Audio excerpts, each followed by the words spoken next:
South Bend.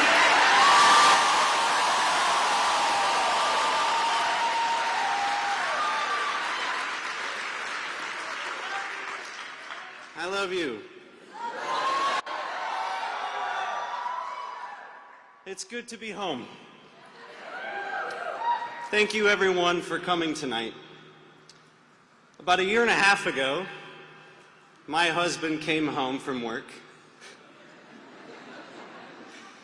and told me, well, he asked me, what do you think about running for president? And I laughed. Not at him, but at life, because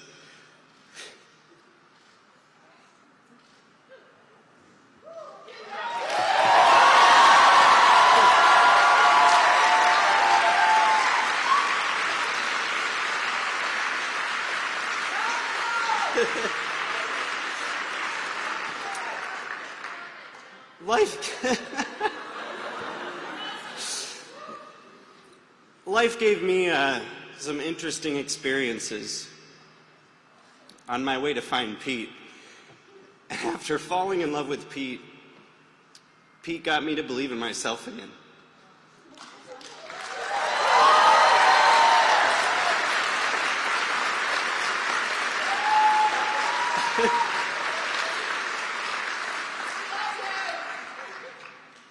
And I told Pete to run because I knew there were other kids sitting out there in this country who needed to believe in themselves too.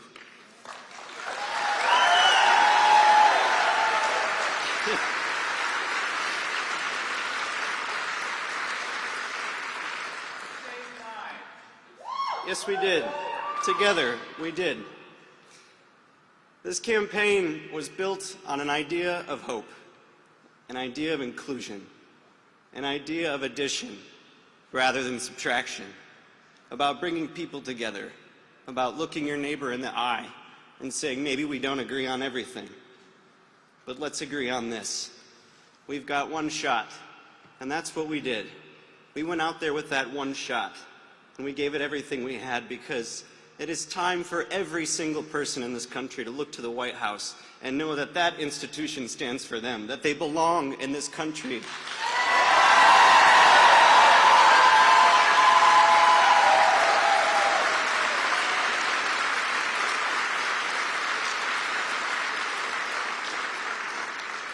It has been an honor and a privilege to share my husband with the rest of this country.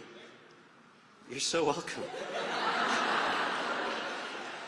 And I am so proud that the same person you saw on the debate stage, the same person you saw at a town hall, is the same person that comes home to me every night.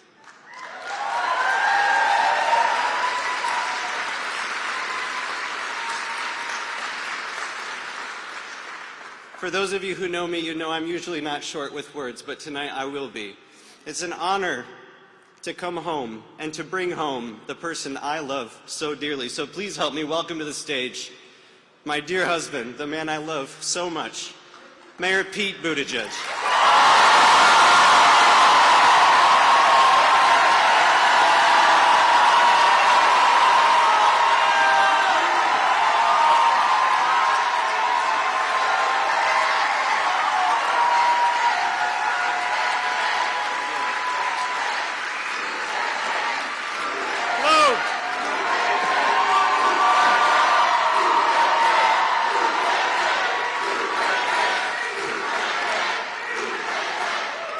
Thank you so much. We love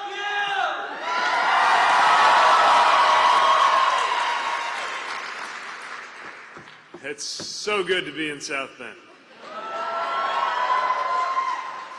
Sometimes the longest way around really is the shortest way home.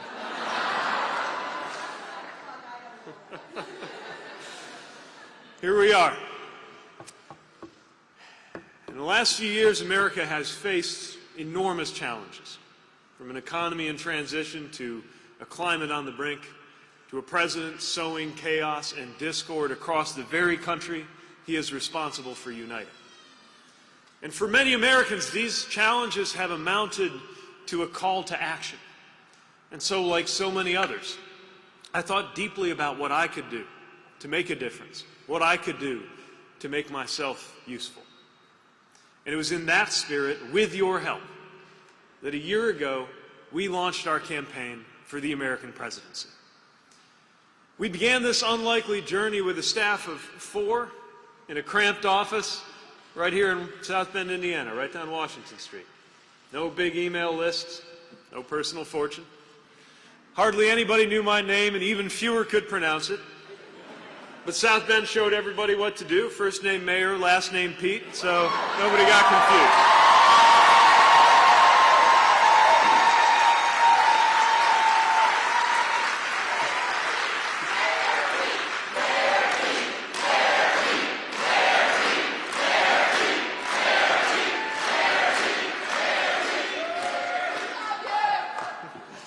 But by every conventional wisdom, by every historical measure, we were never supposed to get anywhere at all.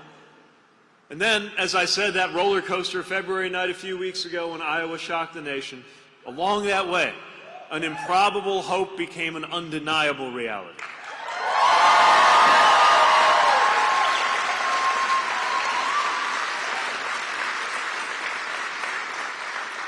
In a field in which more than 24 Democratic candidates ran for president, senators and governors, billionaires, a former vice president, we achieved a top 4 finish in each of the first 4 states to hold nominating contests, and we made history winning those Iowa caucuses.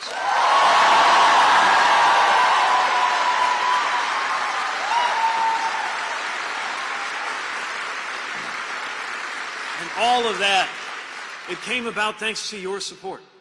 Thanks to the power of this campaign's vision in your hands. It proved that Americans really are hungry for a new kind of politics, rooted in the values that we share. In cities, in suburbs, in rural communities, in crowds that spilled out of venues from Salt Lake City to Raleigh to Arlington, we saw Americans ready to meet a new era of challenge with a new generation of leadership. We found countless Americans ready to support a middle-class millennial mayor from the industrial Midwest, not in spite of that experience, but because of it, eager to get Washington to start working like our best-run communities and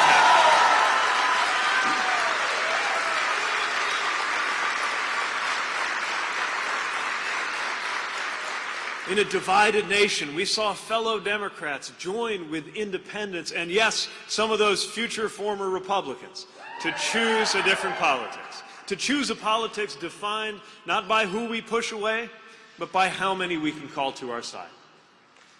And we sent a message to every kid out there wondering if whatever marks them out as different means they are somehow destined to be less than.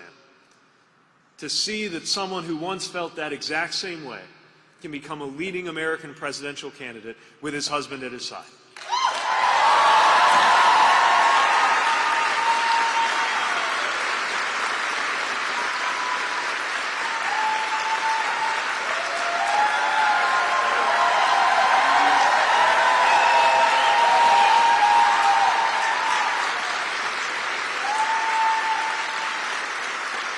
We got into this race for a reason. We got into this race in order to defeat the current president and in order to usher in a new kind of politics. And that meant guiding our campaign by the values we like to call the rules of the road. Respect, belonging, truth, teamwork, boldness, responsibility, substance, discipline, excellence, and joy. And every decision we made was guided by these values. One of those values is truth, and today is a moment of truth. After a year of going everywhere, meeting everyone, defying every expectation, seeking every vote, the truth is that the path has narrowed to a close for our candidacy, if not for our cause. And another of those values is responsibility. And we have a responsibility to consider the effect of remaining in this race any further. Our goal has always been to help unify Americans to defeat Donald Trump and to win the era for our values.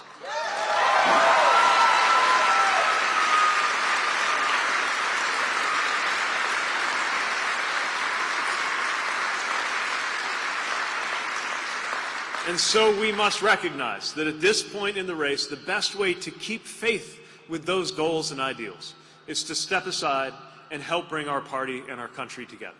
So tonight, I am making the difficult decision to suspend my campaign for the presidency. I will no longer seek to be the 2020 Democratic nominee for president, but I will do everything in my power to ensure that we have a new Democratic president come January.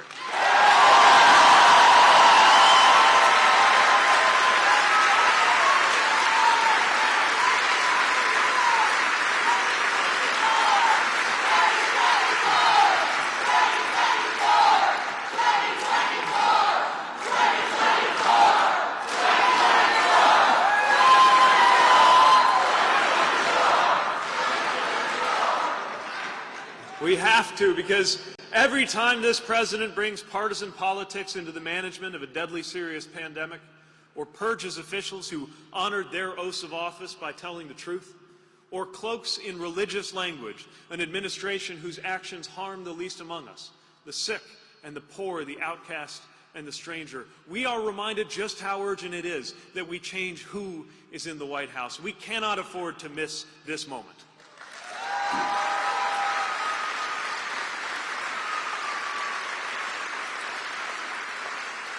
With every passing day, I am more and more convinced that the only way we will defeat Trump and Trumpism is with a new politics that gathers people together. We need leadership to heal a divided nation, not drive us further apart. We need a broad-based agenda that can truly deliver for the American people, not one that gets lost in ideology.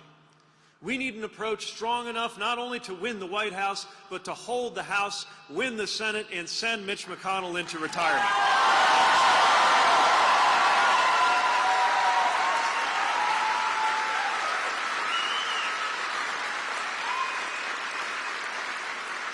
And that broad and inclusive politics, that is the politics that we have attempted to model through this campaign. That, I believe, is the way forward for our eventual nominee. So I urge everyone who supported me to continue in the cause of ensuring that we bring change to the White House and working to win the absolutely critical down-ballot races playing out across the country this year.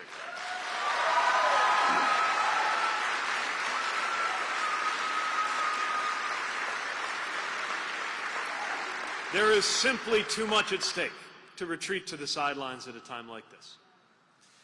And as this contest gives way to the season of weekly elections and delegate math, it is more important than ever that we hold to what this is actually all about. Politics is not about the horse race, not about the debate stage or a precinct count in a spreadsheet. It is about real people's lives. It is about our paychecks, our families, our futures. We can and must put the everyday lives of Americans who have been overlooked for so long back at the center of our politics. And every story that became part of this campaign helped show us why and how we do just that.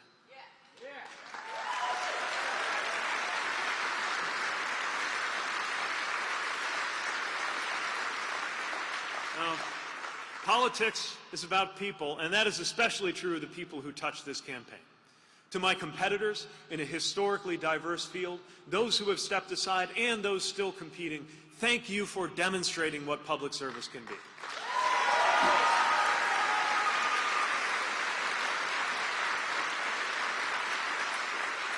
To the people of South Bend, this river city we love so much, thank you for keeping me honest and thank you for keeping me going.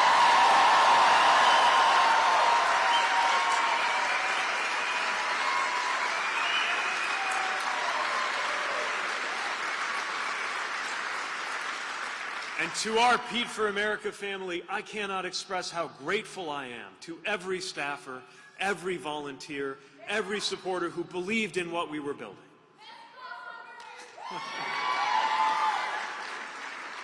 You walked in neighborhoods on hot summer days and drove on icy roads in the wintertime. You filmed and tweeted and coded and crunched numbers. You built relationships and you built events. You lit up offices and you filled high school gyms with equipment and then with people and then with cheers in the name of our values, freedom and security and democracy.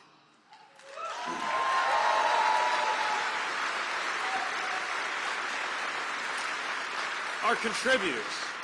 So many of you dug deep to fuel this campaign. Nearly 1 million grassroots supporters who sacrificed financially so that this message of hope and belonging could reach every corner of this country. Thank you for what you gave to make this possible.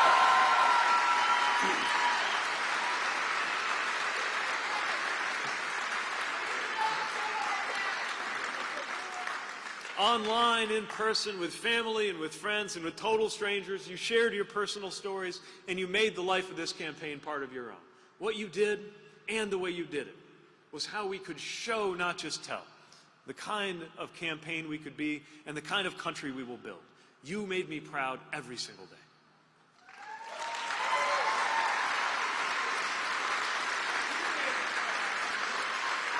And last, I want to thank my own family. My mom, who not only helped raise me, but put her love of language into work, answering letters for the campaign.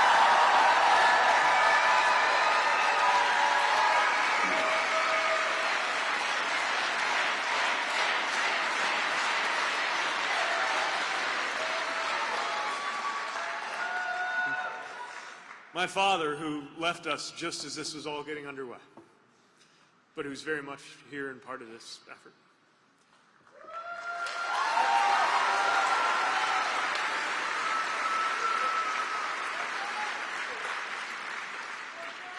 And to the guy who took a chance on a first date with somebody all the way in South Bend, Indiana, and never looked back, Casson, I can't wait to spend the rest of my life with you.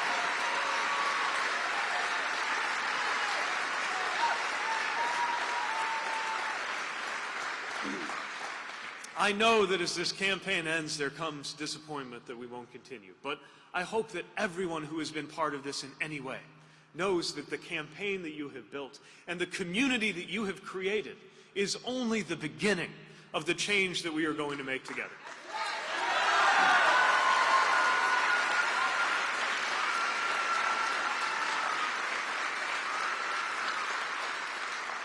My faith teaches that the world is not divided into good people and bad people, that all of us are capable of good and bad things. Today, more than ever, politics matters because leaders can call out either what is best in us or what is worst in us, can draw us either to our better or to our worst selves. Politics at its worst is ugly, but at its best, politics can lift us up. It is not just policy making, it is moral, it is soulcraft. That is why we were in this.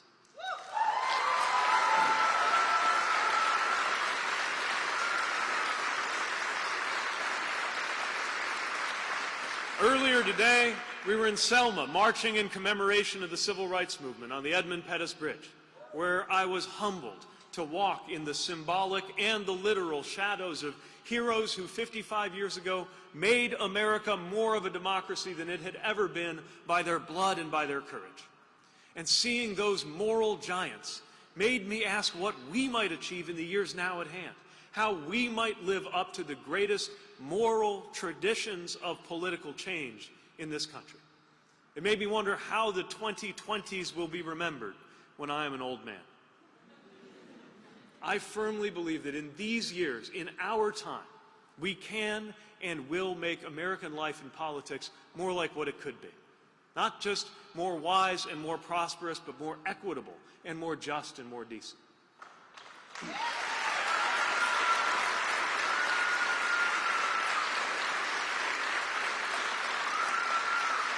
Think about proud of our time we could be if we really did act to make it so that no one has to take to the streets in America for a decent wage because one job is enough in the United States of America, whether you went to college or not.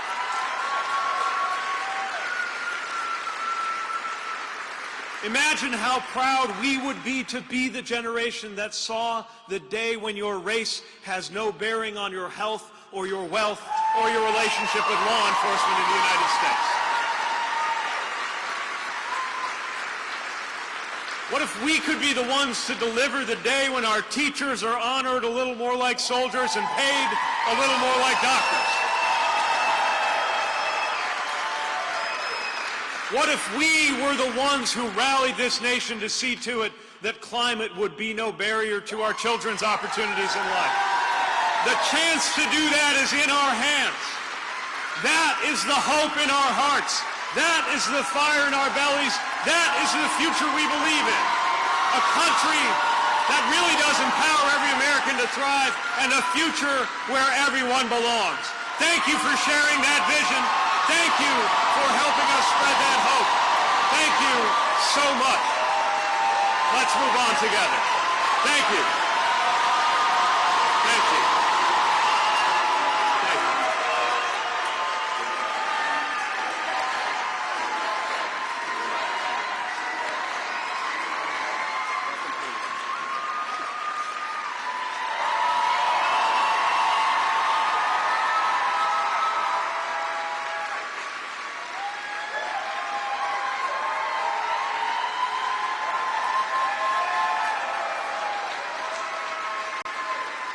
One more walk on?